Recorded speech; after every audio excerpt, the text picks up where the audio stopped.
Inna lillahi wa inna ilaihi rajiun.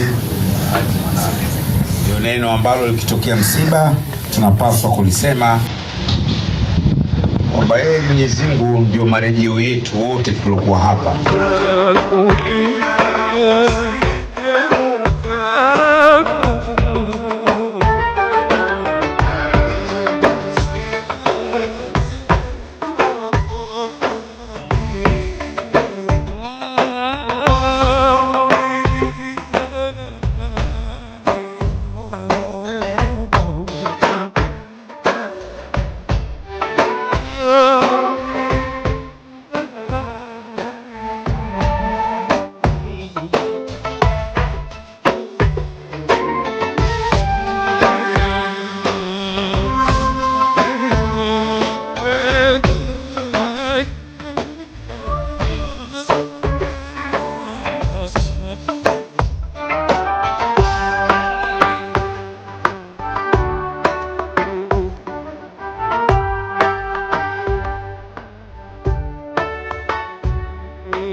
Inna lillahi wa inna ilaihi rajiun.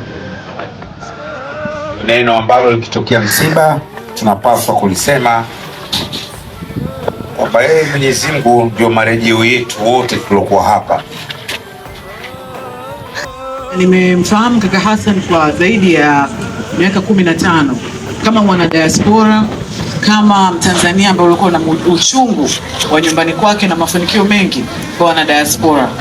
Nimeanza kuhudumia wateja wa diaspora nikiwa CRDB mwaka 2009.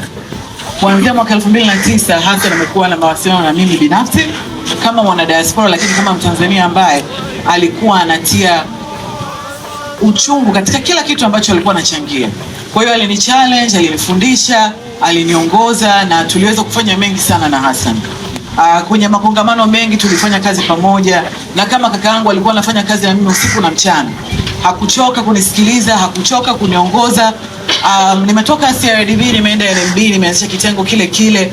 Biashara ni tofauti, mazingira ni tofauti, lakini alinipa nguvu, na mpaka wiki iliyopita niliwasiliana na kaka Hassan kumuomba msaada, aniguide ni kitu gani naweza nikafanya kuboresha basi hizo huduma kwa wateja wa diaspora. Na kwa niaba ya wanajumuiya wote wanaoishi Italy, tunapenda kutoa salamu zetu za rambi za dhati za familia, jamaa, marafiki na wote walioguswa na msiba wa ndugu yetu Hassan Ngasso. Kama mmoja wa agent wa KCB, nashukuru kwa kuwa nyinyi ni majirani zangu. Nikasema hapana, ngoja niweze kupeleka taarifa hizi ili nyinyi pamoja na familia tuweze kujumuika pamoja. Hili ni jambo la pamoja na wote, hili jambo linatokea katika hali tofauti. Na washukuru. Kwa niaba ya Chama cha Mapinduzi tumepoteza kada ambaye alikuwa Chama cha Mapinduzi kilianzisha matawi nje ya nchi, na mmoja wa watu ambao walikuwa champion wa matawi hayo ni Bwana Hassan. Hawana, lakini wameyatengeneza kwa Mwenyezi Mungu Subhanahu wa Ta'ala. Yeye ndio bora wa kulipa, ndio bora wa kulipa.